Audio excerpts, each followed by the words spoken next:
if your goal in your business is for everybody in your organization to be a leader like Jesus Christ was, just to love people, love them where they're at, help people find the better side of themselves, just continue to love on people and just serve people. I mean, that's the best place to start. I was a business owner that was looking to get on social media and get ahead of the game, or really even with the game at this point, I would...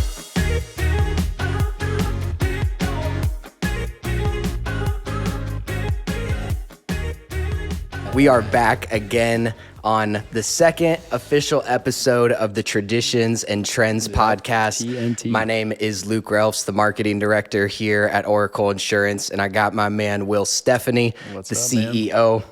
And just super excited to chat with you guys. But again, we're going to keep talking about it, the Traditions and Trends podcast. We thought this would be an awesome name to kind of talk about all the different things that we want to talk about. And so this is a podcast where essentially we want to bridge generations with traditional expertise and trend insights. And so that's just a fancy way of saying you guys are going to get to hear a lot of great knowledge from my man, Will. He's been in business and started a business, is running a flourishing business, has been doing these kinds of things for 25, 30 years. And so he has a lot of knowledge and a lot of wisdom from all that time. And me, I'm just here hanging out. So you're the young buck that's got all the new cool ideas and cool trends and stuff. So that's kind of, what we want to do is just kind of take the old and the new and how do we bridge them together and just take generations, put us together and see what we can do with it. Yeah, it's going to be awesome. I just love it because we'll be able to cover a variety of topics. We're really excited because we're going to have all kinds of guests on this year, and there's going to be people who are pastors, who have been in business, who do day trading, who are in sales, right? Just all kinds of different things. Community involvement. Yeah, I think it's going to be so exciting because my biggest thing, I say it all the time, is just how do we provide value to people, right? We don't want to just jump on this podcast and just talk about things for the sake of talking about them, right? We hopefully want to inspire people our age, my age, your age, anyone in between, as far as the things that we've gone through, the knowledge, the expertise at different levels that we have. So today, what we're going to be talking about is networking. And so I thought this would be a great topic because networking, along with business, along with marketing, along with just all kinds of different things, has shifted quite a bit in the last 10, 15 years, maybe even less than that, because of social media and because of the internet becoming such a prevalent part of business, of marketing, of meeting people, right? There's ways to connect with people across the globe that you never would have gotten a chance to meet with ever. So it's super awesome. Smaller and bigger at the same time. Yeah, right. And so it's going to be cool because we'll have some varying perspectives and varying insights as far as how social media has changed the game with networking and meeting people, what it looked like for you back in the day when you were starting your business, mentors, going to groups, maybe going to like masterminds or what would you call them? Just kind of, traveling and getting with a group of people and learning and meeting people that way.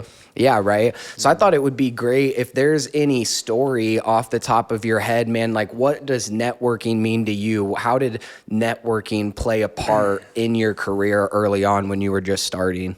Yeah, I mean, this is a cool topic because it has, since 2007, once the iPhone hit the market, that's where you've seen just a radical change in what networking was. I think I go back to when I started my first insurance agency.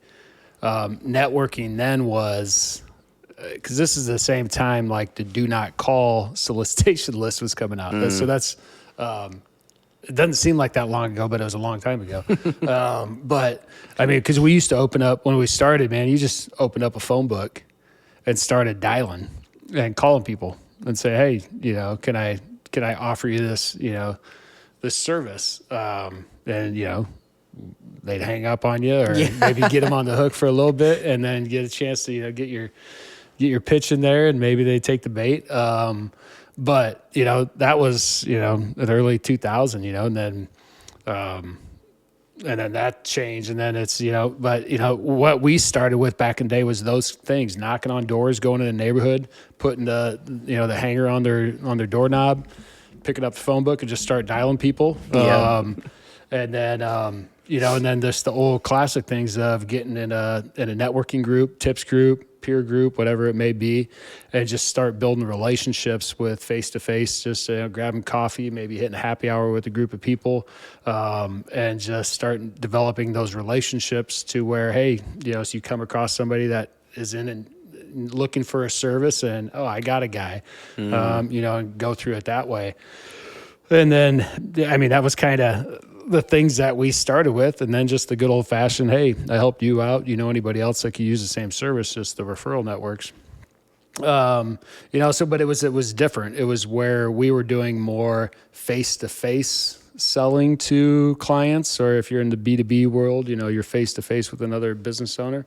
That's when people were busy, but now in today's world, people are busy, right? They don't have time to do anything. It's got to be, virtual, Zoom, or phone call. So you just do not get that face-to-face connection like we once did. It's the same way in the networking world. To get out and to get into a social opportunity where you can really get to know somebody. People are just busy, so you don't have as much as that. So, those are the things that I've seen change. For you, getting into into the business world, getting into this kind of thing, what do you see as the key things in your age group, or just coming into it new? I'm an old dog, so those are the things I'm used to. So like the social media stuff, I'm still, you've shown me a ton of that stuff, but what do you see in it that is changing, or the things that are still working? Thank you so much for checking out the podcast. It means the absolute world to us. I just wanted to take a quick second to shout out our sponsor of this podcast, Oracle Insurance. As many of you may know, everything is more expensive these days. Our food, gas, groceries, really everything, but it doesn't have to be that way. What Oracle does is they go to market and they find the best A-rated carriers for your exact needs. We truly work for you and not for the carrier. So we want to help you find the best option, whether it's life insurance, home insurance, auto insurance, or anything like that. You need to check this out and see if it makes sense for you. Go ahead and call the number on the screen or check out the website in the description. Again, thanks for tuning into the podcast. Now back to it. Yeah, that's what's crazy, and we'll continue to talk a little more about it throughout this podcast. But I think for people my age, even people your age, really anyone, it's like we have to adapt to what the world is nowadays, right? I know people can shake their finger all they want about phones and cameras and the internet and social media and the way that this generation is with those things. And there's definitely a downside to it. Don't get me wrong, right? You look at any 12-year-old's phone usage, and in 6-7 hours of it is probably TikTok right now, right? Is that the best thing? Maybe not, but that is the whole point, right? These kids in let's call a spade. My dad is 50 years old, love him to death. It's not like he hated social media or wasn't on it a ton, but recently it's like he sends me more reels on Instagram than my friends do, right? Like I know he's spending plenty of time on it. So the fact of the matter is that everyone is online, right? And so that's completely shifted the way that people communicate, the way that people network, and also the way that people market or sell their products, right? The economy of today is attention, right? That's what a lot of people are realizing, is that the more attention that you can have of someone, these platforms, YouTube, Instagram, Twitter, Facebook, TikTok, whatever it is, they want you to stay on their platform as much as possible. I've even heard things on how they might not show your posts to people as much if you're saying anything like click the link in my bio or go to my website or do this, because they don't want to promote that to people, right? They don't want people leaving their platform and going somewhere else to spend more time, right? And so the way that things have shifted, even as far as that, is now people are running ads for products, right? People can be swiping and see something, or even a creator who's making a genuine video for their audience. Now they can have affiliate marketing where maybe we're doing this podcast and I'm making a video, and then at the end I shout out, hey, this is XYZ company that has this microphone. Go click the link in the bio and use my discount code for 10% off. You know what I mean? That's just the way that it's going. But so as far as networking goes, it's completely changed things because, again, like I said, you can reach out to people and have conversations with people that you never would have been able to before, right? But then, so this is what I'd like to hear from you as well as your, and we're gonna dip your feet in the water a lot more this year as far as getting on social platforms, growing your personal brand, just because I think insurance is such a great industry where people just need to know you exist, right? And when people watch these podcasts or watch some of the clips that we'll put up from these, they just get to know you more, right? They get to understand that you're a genuine guy who cares about the people that you serve. You have great core values for Oracle. It's why I love being a part of this team. But for you, all that to say, we're going to get you involved more in social media, but how do you see things going in 2024 as far as this blend of networking and using social media to grow a personal brand and network and connect with people, but then also just grabbing coffee or going to happy hour with people and doing the in-person? Like how does the balance work for people maybe more in your age range nowadays? Yeah. I think we're not as cool on social media as, like my wife and I were trying to send a picture in Snapchat or something to our kids, and we were taking a video, and it turned out just being a complete debacle. But we'd never been on it before, so I didn't even know how to use it. But, I think it's interesting because, I look at social media since, being in my upper 40s and seeing how, we used to go to, which I don't know, what is it your age, but we used to have class reunions, and that used to be a big deal, right? Yeah. Well, and then Facebook came out and all the social media, and it just in our years we've seen, our 5-year was a hit, 10-year was a little bit less, 15-year, now we're coming up on our 2025 year. Wow. Coming up on our 30-year class reunion, which is crazy. Wow. And but there's nobody goes to them anymore because you can look on Facebook and you don't have to.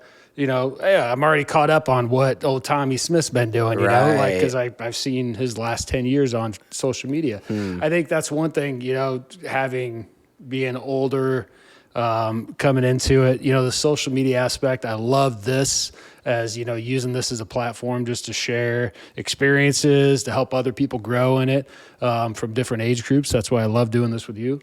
But I think for as a marketing thing, it's still kind of hard to get. I get it, right? Totally get it as a marketing and to get your brand out there. My concern is that, us smaller business owners, not a Fortune 500 company, we don't have the pocketbooks that some of these big companies do. Plus, we also don't want to be noise, right? Like you said, like how some of the platforms are taken away, like click here to get a quote, whatever, that kind of stuff. Like we want to be informational. This is why we're doing this.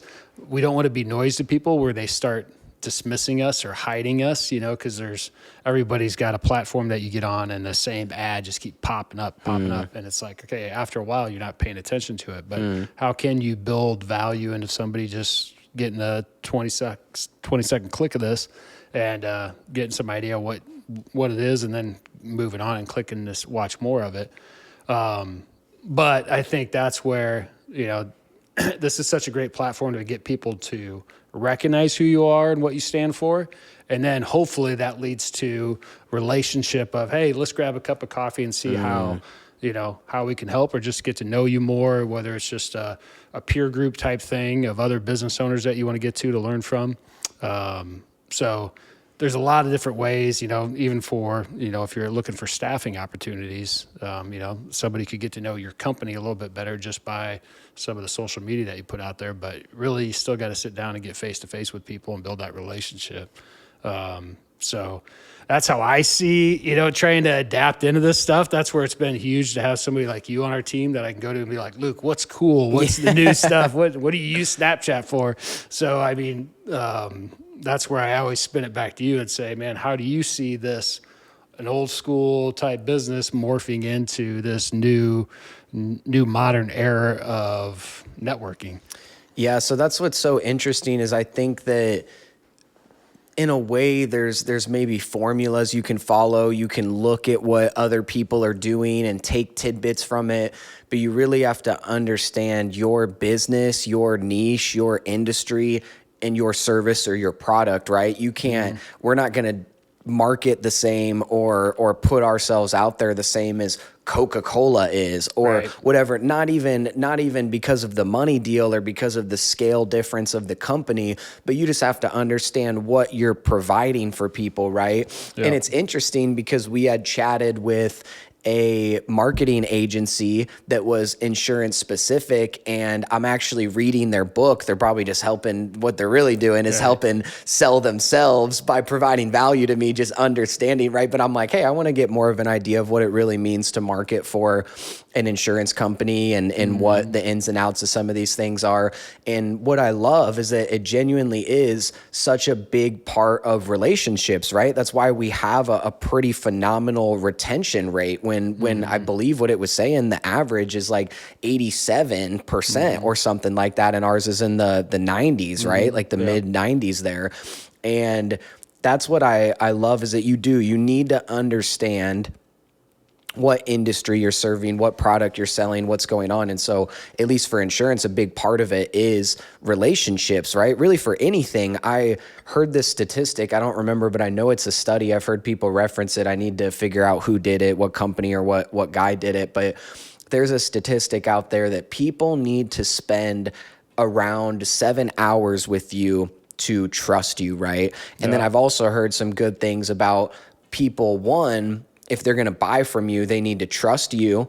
They need to trust the product or service and believe it can genuinely benefit them. And then part of it is they not need to trust themselves, but they need to believe in themselves. Those are the three things. They need to believe in the person selling it. They need to believe in the product or service. And they actually need to believe in themselves that they can go use this product or service and do something with it, right? If you're going to buy a $2,000 camera, you got to believe that you can use that $2,000 camera to do something, right? And then you got to believe in the provider of it, Sony, Canon, whatever it is. And then you got to believe in the product itself. And you see people using it. You're like, well, this is good or it's not. And so with what we do, that's a big part of it is just building relationships with people, right? People aren't going to go look for the next thing or look for the cheapest price when things inevitably keep getting higher, just like everything is, because they know the person that takes care of them. They know the person that services them, and they do have a relationship. And then from there, it's just finding out how to nurture the relationship that you have with your customers, right? Are they on an email list? Are they on a newsletter? Are they being contacted at least at minimum once a month and being provided value to, right? You talked about how with our content and what we do and in general, we don't want to be noise, right? And the way you don't be noise is you don't just shove what you have to offer in front of people, right? They need to like you and trust you and spend a collective amount of time of 7 hours with you online. That's 7 1-hour podcasts or a lot of 1-minute clips, right? And so this is even just a way to build your brand and get people to understand you. And like, right, we're all people. We want to connect with people at the end of the day. And then when that's tied to a product or service, that's why Kylie Jenner is a billionaire, because she connected her brand and who she was to a product. That's why Conor McGregor is, you know, a 100 millionaire, not just off of fighting, but off of whiskey. You know what I mean? Yeah, right. And just all these, that's why The Rock has a bottle of tequila. People want to go buy it because they're like, well, it's The Rock. You know what I mean? And so it's like when you're connecting, that's another part of this is building your personal brand, right? So I want to know what you think about this as well, because this is something that as a younger person, as someone who's seen that the digital age obviously is an inevitable part of our lives.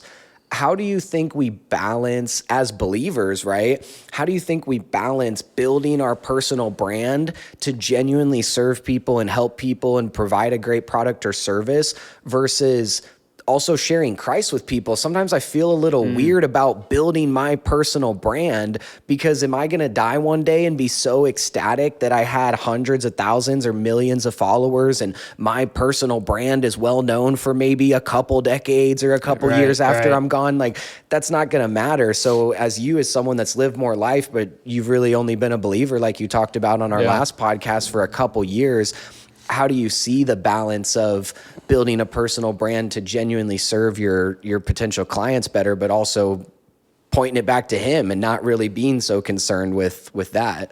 Yeah, that's a great question. Yeah. I mean, if I looked at how we've tried to do that, because that's definitely been something that's been a passion of ours, is letting people know that we're a faith-based organization. Yeah.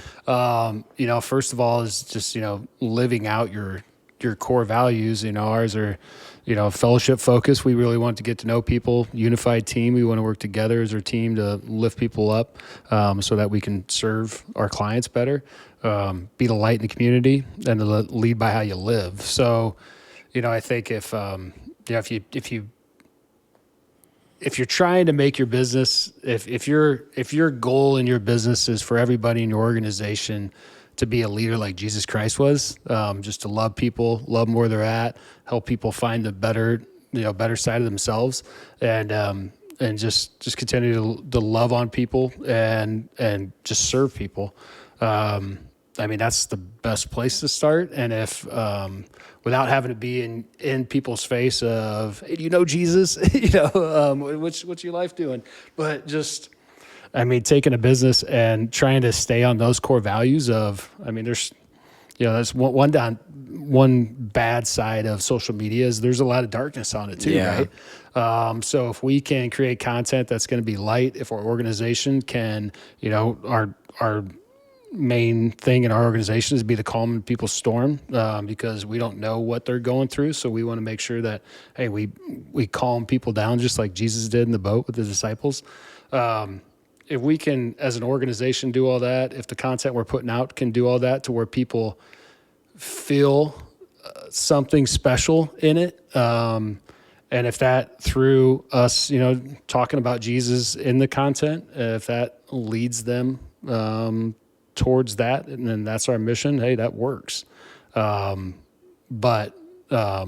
It's a tricky balance to, we do want to, speak about our faith and how it's changed our life and changed our business. But some people have had bad experiences with the religion to where that's going to push them away from it. But if they just see, hey, these are, good people, good dudes, good values, and they draw closer to that, and then maybe at some point that leads them to experiencing the love of Jesus, then great. But I'd be interested to see from you, getting into the economic or just into the workforce and stuff, how you see, because you're involved in church and getting involved here, how do you see that you can, express that through social media, through, how other businesses could do it too, because it is a tricky thing to do. Yeah. Yeah, that's why I asked you as well, because I was like, hey, what are your thoughts on this? I think it's something as believers that we need to think about, right? It's just like, okay, how do we serve people, create a product, create a brand? You know what I mean? If that's something you want to do, I always talk like this because I'm realizing it's something I'm becoming so passionate about, genuinely, is marketing, is branding, is running ads, is funnels. And how do you not just create wealth to have a bunch of money, right? But how do you just steward well what you've been given? If you care about things, if God's given you a passion for things, and again, you genuinely want to serve people and help make their life better somehow, then you got to figure out how to do it, right? I love this guy by the name of Myron Golden. If anybody's listening, you got to go look this guy up. He was a pastor for decades, and he's 62 years old currently. I believe he, became a millionaire a decade ago, or in his late 40s, early 50s. So he hasn't had money very long, right? But I've been listening to his stuff because he's huge on YouTube, content creation, on financial stuff. But he's been a pastor for decades. So the dude can recite the word like nobody's business. And I just watched an hour video from him talking about content creation, right? Talking about making videos, making content, and different things like that. And I was pleasantly surprised that the majority of the video, he didn't talk a single thing about cameras and about what you should say and what you should make your content on and how to do it. He said, God has the best content. Yeah, it's totally. And he's like, and the best part? You're not going to get in trouble for plagiarizing the Bible. He's like, awesome. It's just nuts that you Do what the Bible says. You build your business in your life on biblical principles. You look at what people in the Bible did as to how they made money. It's totally godly to serve people and to make money from it, right?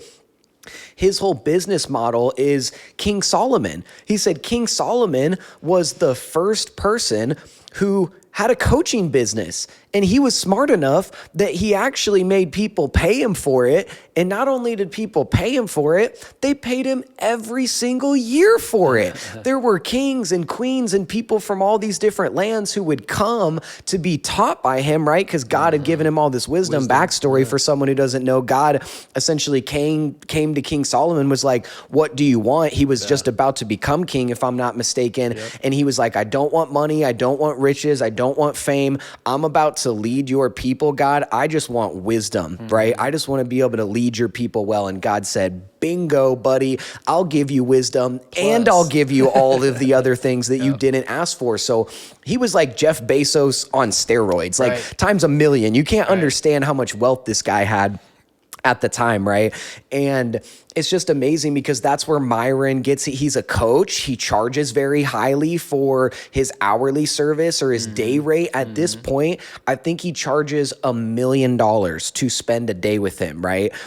He's worked his way up to that, but this is where he got it from, that people could look at that and think sideways. But I just love it because this is where this comes into how do we play this field of sharing Jesus with people, but being in business. And it's like the two can coexist, right? Totally. They don't have to be separate. Right. You don't have to make content about God and the word and then make content about your business, right? There can be a good synergy. And when you genuinely build your business and you look at some of the ways that people actually conducted business, or you look at some of the stories that are in the Bible and you model your business after that, it's unbelievable, right? So I just love Myron saying that God has the best content. He just talks about how in Genesis 1:1, in the beginning there was the Word, and the Word was with God, and the Word was God, right? But then he could have just stopped there. But then all after that, he goes into all this detail. He made the heavens and the earth, and he created the people and animals and this and that and the sea and the land and day and night and all of these things. It's like God is a God of detail. God has the best content. Look at who he is. And the first thing we learn about God as he goes into all that detail is that he is a God of creativity, right? And so it is in his nature to create because he's a creator. And what are we? We're made in the image of God. We were made to make, and we were created to create, right? So it's just finding this good synergy of how do I genuinely help people look at biblical principles and develop a business model off of it. Talk a little more about, because I know that has revolutionized your business when you became a believer a couple years ago and you really said, hey, we're going to go forward in this business by establishing our core values. Talk a little more about those and how powerful it's been for you to base those right out of the Bible and go from there. Yeah, when we got started in business, it was hard for me to initially come up with core values that I felt like we could stand behind because when I started in business, it was just like, hey man, let's just make it through, get through, because starting a business from scratch with no clients, especially in insurance, success rates traditionally aren't good. Like when I started my first insurance agency, I started with 10 other people in our region, and after a year, I was the only one left. Wow. So I mean, you're just survival mode. But as we grew, it's like, hey, we need to get core values, because who are we hiring? What's our purpose?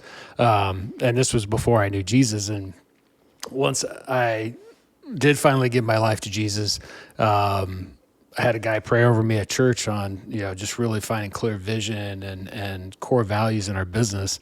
And the next day I woke up and it was just like, boom, they were just there, and something that you could like really live and stand behind. And I think that's something in your business. Like, first of all, you got to know, you got to have passion for it, and you got to have purpose in it, because you got to get up every day and put in the time. And when you're starting out, man, you got to put a lot of time, make a lot of sacrifices. And if you don't believe in what you're doing and really have a a clear vision and purpose to it, you're going to burn yourself out. And just like we were talking about in Genesis, what did he do on the seventh day? He rested, and I think that's one thing when you're starting a business, man, you got to make sure that, if your cup's empty, you're going to run out of energy. So really, that's a biblical value that I had to learn, because Sundays were never a Sabbath for me. They were awful, because I was thinking about all the stuff I had to do in the week and all the stuff I failed at the week before. So, but where was I going with this? But starting with core values, really having those defined finally when I found Jesus, like it just started to make sense for, okay, if we're doing this, first of all, you can't have two idols. It can't be God and money, right? That's great. So once I truly knew, like, hey, this business is now our mission. This is our ministry. So, what are we doing with it? And it just helps making decisions better. Not that we've been doing it perfect every time, but knowing like, hey, okay, why are we doing this? Is it for, why are we doing this podcast? Is it so we can get our mugs on the screen so people can see us and be like, those guys are cool? No, it's because we want to share life experiences to help the next person, right? And so that's, everything we do is like, hey, why are we doing it? Is it for God's glory? Is it for our glory? Because a lot of the mistakes I made early in business were because I was chasing money. I was doing it because I wanted to, do it for my glory. But once you take that shift, start hiring people to your core values. If they don't, if your core value is to lead by how you live, and there's, an employee that's getting bombed at the bar every night using foul language, that's probably not somebody that needs to be on your team, right? So not that everybody's perfect. None of us are. So yeah. But I mean, it just helps in so many ways in marketing, networking. If you got God leading you in your life, you're not going to go to networking groups because sometimes there's after hours networking groups that you can go to. You can manage yourself better. You control yourself in those situations. So there's a lot of stuff that I can use for hiring. The vision of your business. That those core values are just huge. And I know, like when we started talking, that was why I knew, like, hey, you're going to be a good fit on this team because you're, a young dude, loves Jesus, and, you just get it. So that's where it was like, oh, this is a no-brainer to have you come on our team. So, I mean, that's where you've been here a little bit. Do you see the fruits of what we're doing in our business with those core values? Yeah, definitely. It's like as I was helping, doing a lot of writing over the last couple of days, finishing these, these captions for everything and getting all that together, I realized how many times you had talked about it, right? And how important it was, right? And then I was listening to Myron's thing and him talking about, I'm not doing anything special. Like, I'm just pulling things, right? You'll have to watch it. I got to send it to you or link it in the description because I will put him on all day long. He's amazing. He's biblical. He's financially literate. He's amazing at speaking, a master communicator, just so many skills. And it's clear why he's made a lot of money. He's very wealthy. But then again, I love what one of our pastors say, that I want to be respected the most by people who knew me the best, right? It doesn't come at a cost to the relationships with your family, to serving in the church, to being involved in things that are bigger and better than the wealth you're building or the business you're building. So to kind of segue this back into this idea of networking, on those lines, you talked about it a little bit, but what's been the difference for you in networking with other believers that are business owners? Maybe talk about your small group with other business owners and how that's impacted you. What's been the biggest benefit to getting around other mentors or people in business that are believers as well? That's great. 'Cause I'm in two groups that are mainly business owners. One's an executive type group, and then one's just straight, we're all in business of some sort in some type of leadership capacity. I think the biggest thing for me has just having confidence on how to lead based on my faith, and being comfortable in that. It's and every industry is different. Some people have way more employees than we do, so it's just there's more diversity to your employee group, maybe that way. But just having a group of men, business owners, especially that I can go to talk about, hey, here's how I'm going into this season. Here's how I'm leading, and having faith-filled guys that can challenge me in certain areas and how we can do more in our business. And that's, I think, a big thing is questions that we have is how do you do it? How do you do it properly where you're not getting in people's face, but how do you share the gospel, and how do you hire to that and stay true to your core values, and not make exceptions, because that's where you see a lot of what's going on in the world today. We over the years have made exceptions to the rules, and that's where there's a lot of gray areas, and even in churches, right? So I think just staying true to those, and just having guys that you can lean on that are going to with the right heart intentions, give you honest feedback on where you're at or how you can do it a little bit better, to get the the good news out there, and lead by example as a business. So it's having having that network of people to go to has been huge. Yeah. So I'm thinking this is for anyone that's more in my age range. But it really could be for anyone, but definitely specifically for people more my age. If people are really the small percent at this point that are putting themselves out there just in general, right? Mm-hmm. But are doing it in person, right? Maybe some people my age that are entrepreneurs young, or they want to get into those different things, or they've dipped their toe in the water. For you being pretty experienced as far as owning a business and doing these things, say you were at some kind of networking event, if there was someone that was my age or even younger, right, mid, early 20s, and they were to come ask you questions, what kind of questions would you want to be asked? What kind of things should somebody my age be asking of the right people in their life or in their network to get to the next level? I think this is kind of what I love about this podcast too, is that you're very good at it. Asking, when I first started going to networking groups of more peer organization type things where other business owners, the biggest thing that I took away from those is that there's so much to learn from people that have been in business, because there's not one business owner out there that's going to say, man, I opened my doors and things just went perfect. Mm-hmm. Right. I just remember I was at the first meeting. These were big business owners in the Omaha area. And, to hear them say, man, my first deal, I lost $40,000 or, whatever it was. And you're like, wow. And they're where they're at yet, to where when you're starting out, man, some days you walk out going, what am I doing? You just need some encouragement. So I think if you're going into those networking things, and most people that have been in business a while, they love talking about how they got started, because, man, if you can start a business and get it to be, successful, I mean, that is huge. With God's grace, we've been able to do that. But man, there's so many things I learned throughout the years. And as a young person coming to a networking group or whatever it is, a peer group, that's what I would go into, because that's where I learned the most, is just going to other mentors. Like when I started my first business, the guy that got us incorporated, he was my accountant, and he also had his law degree. And I mean, that dude taught me more about business than I can ever, give anybody credit for it.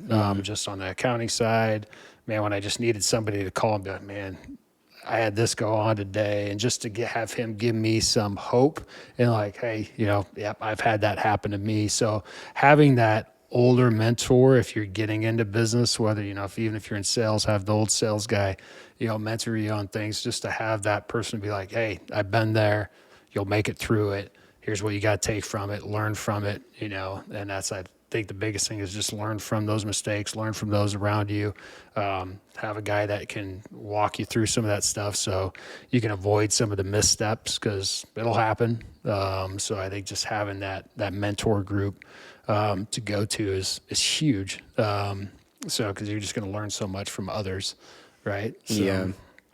What I love is Alex Hermosi. He blew up in the last couple years. He's been very successful. You know, we're reading his $100 million offers and leads books, which are phenomenal.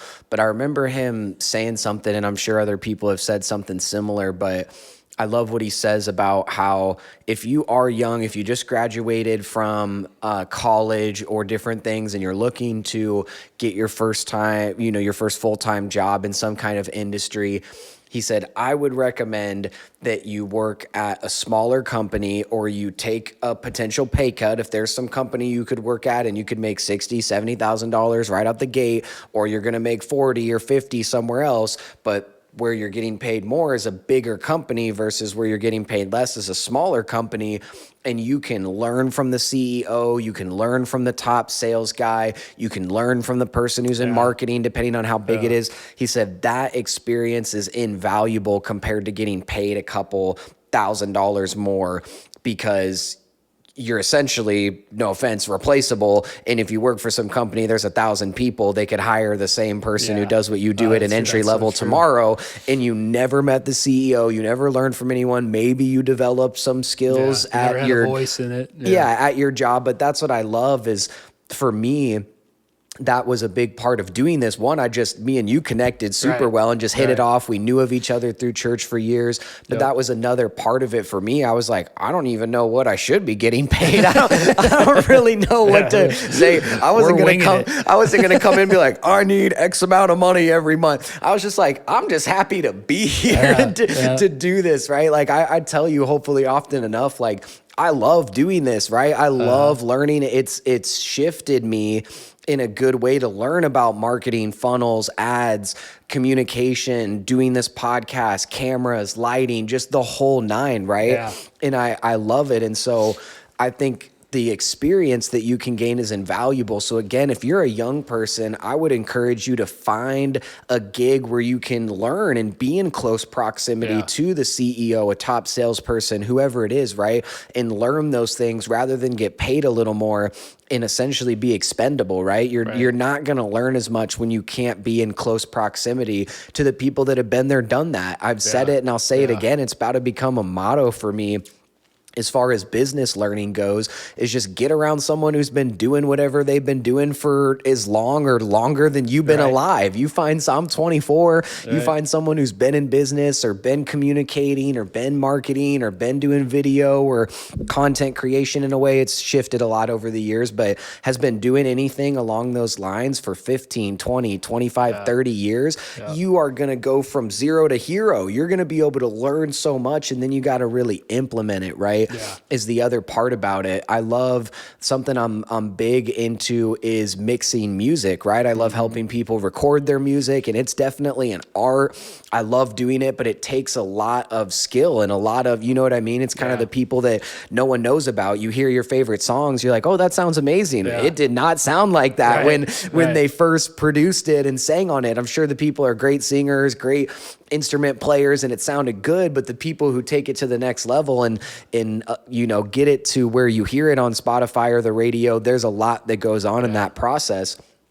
And for me, another thing I would encourage people with is you got to invest in yourself, right? If you're at this point in your 20s, you got to use this time to build skill sets, right? What things do you want to stack on top of each other of, hey, I know how to do this. I know how to do this. I'm getting better at this. I'm learning about this thing. If you can build a solid, good range skill set by the time you're 30, there's going to be a lot of different avenues you can go down rather than being stuck. And that's what I love again about networking and just the digital age we live in is those people, right? The people I've learned from in the last couple of years, as far as music goes, or someone like Myron, you would have had to pay thousands of dollars or you would have never even known they existed. You maybe would have known about them if you opened a book and did research before everything was really online.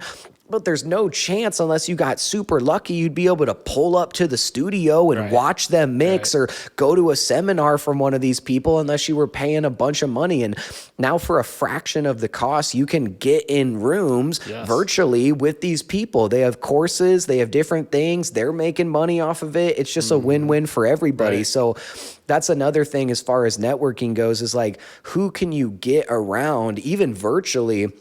What subscriptions can you get on? What websites can you be a part of? What communities can you be involved in of people around the globe that are going to push you towards your goals and help you learn? You can ask questions to those people. Has there been anything for you as far as that goes, even recently, again, as the digital age has exploded, that you've been able to learn online for people? Or if not, like, you don't have to make something up. I think that's something I would ask you, because like, you came in being a business owner. I was always like, oh, I'd love to get more involved in the social media thing, but being older, double your age, and like, that's why when started talking to you, that's why I was so excited, because I'm like, all right, here's a dude that wants to get involved in it, and then also wants to learn more about it. You had the hunger for it.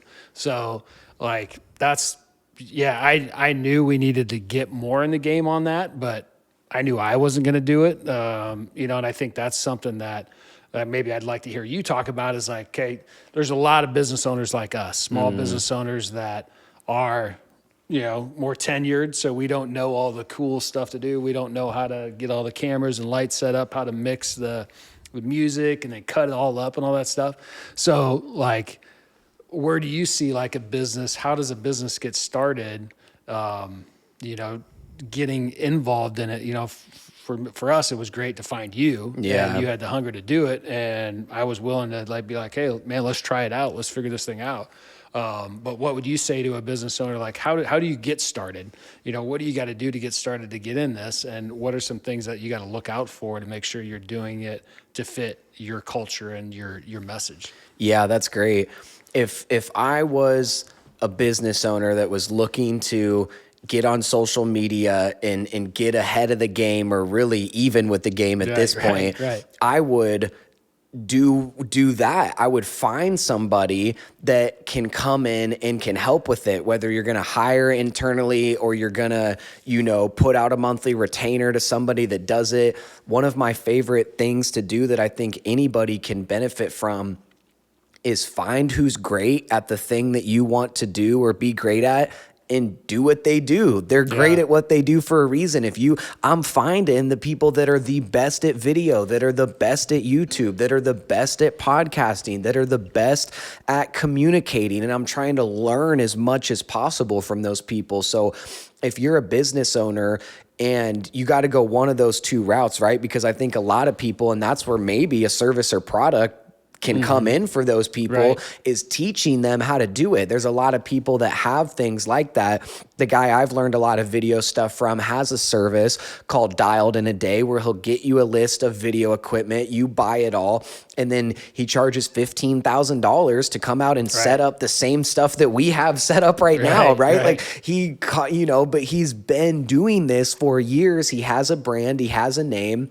And so you can go that route where you pay someone a retainer, or you pay someone a one-time fee to come and set it up, maybe train a team to do it, or you got to put someone on your squad that's going to be able to take that part of it, because there's really no reason at this point that as a serious business, no matter what industry that you're in, that you shouldn't be on social media, that you shouldn't be getting on a camera, no matter how much you like it or despise it, and be improving at communicating and looking at a camera. And I don't even want to say selling, but just putting yourself out there. Yeah. People buy from people they like, right? And at the end of the day, everyone's on their phones. They're on social media. They're looking through things. They're seeing ads. It's speculated that in the next couple years, if it's not already a statistic, that 80% of product purchases will come from a video. Yeah, I believe I it. know that's true of Yeah. me. I have no problem clicking on an affiliate link and getting somebody a little dough because they showed me how to work the camera that I bought, or they showed me where to go. They showed me how to use it. They gave me the pros and cons. That's all the stuff that you had to do hours of research to find. Now I can just sit, like eat a snack and watch someone show me in 10 minutes why this camera is the best camera on the market for this price, and I'll go buy it if it makes sense for me, right? So that's the deal, is that you got to find someone who can do it for you, or you got to find someone who's already doing it and get them some bread, and it'll be worth it. It's an investment. All of that stuff is an investment at the end of the day, and depending on how you're doing it, either way, it's going to take time to pay off, but it will. I promise no one will ever look back on building a personal brand, getting on camera, getting better at running ads, setting up funnels, running a newsletter to their clients, just providing more opportunities for people to buy and increasing the chances that happens, because the person on the other end knows them better than they did before. You'll never regret that. Right. No, that's so good. Yeah. And I think that's what we got, a friend of ours at church that started his own, just branding his own thing, and just, has just skyrocketed. I was about to bring that up. Right. And it's so cool to, know the dude like we do. Yeah. And then see what he represents online, and he's the same dude. Yeah. And it works. Yeah. Because he's being who he is. Yeah. And he's just living it out. And so I think that was that was kind of like an aha moment for us, is like, man, he's not doing anything, because we were like, how do we tie this in with our, the business? Do we, don't we? And then we started talking about Cap, and we're like, dude, he's doing what he does and what he knows how to do. And, that's kind of where we came up with this whole thing. But it's cool to see somebody that knows what they are and where they're going, and here's what it is, and it works. Yeah. To finish us off, we'll wrap here in a moment, but talk a little bit about, again, for people my age, what are maybe some obstacles as far as networking goes for people my age? How can they overcome those? Just speak to maybe people in that age range, people who want to start a business but they haven't pulled the trigger yet, or they're on their way, or they're kind of in the mud of it trying to figure it out, right? What are maybe some common challenges faced by young professionals as far as networking and connecting with the right people goes? Yeah, I mean, I think if you're going to go back to the traditional networking things, like what I knew, like, going to peer groups, going to like networking events, happy hours, coffee things, just any of those vendor type fairs, those can be awkward, especially when you're younger, but even when you're older, because just walking into a room that you don't know anybody and trying to strike up conversation. I think here's the thing that because I'm traditionally a very shy guy. My wife is the outgoing one that can walk into a room and get to know everybody before we leave. But what I always do in those networking groups is, you got to understand that everybody is there. If you're in some networking capacity type group, everybody is there for the same reason, to get to know the other person. Some people are going to be more like in your face, like, hey, send me leads, send me all your clients, whatever. But most people are just like, hey, I just want to get to know you, and I want to get to know who I may want to refer some of my clients to, or some of my friends, or whatever it may be. So just going into it knowing like, hey, it's just like this, like, we're just going to get, and we're going to talk about business, talk about how we can help people. When you go into a networking event, like, hey, everybody's got something that they're probably selling or pitching, some service. Hear them out. You're going to learn something from them, listen to them, and, ask them questions about how their business, because maybe you'll be able to use some of their services as well. And, just get to know them. And then as you start to go to them, you start to create more rapport with the people that you go to, and they get easier to where you can walk in and be like, hey, everybody's here for the same reason. We're in business. We're just trying to get to know people. And then it's less opposing, on that's at least on the traditional stuff. All I can talk to is jumping into like podcasts like this. Just try it out. It is pretty easy. We had all our employees jump on video, and some people were like, "Man, this is crazy." But after they did it, they're like, "Yeah, it was pretty easy." It's just a camera and we're just chatting.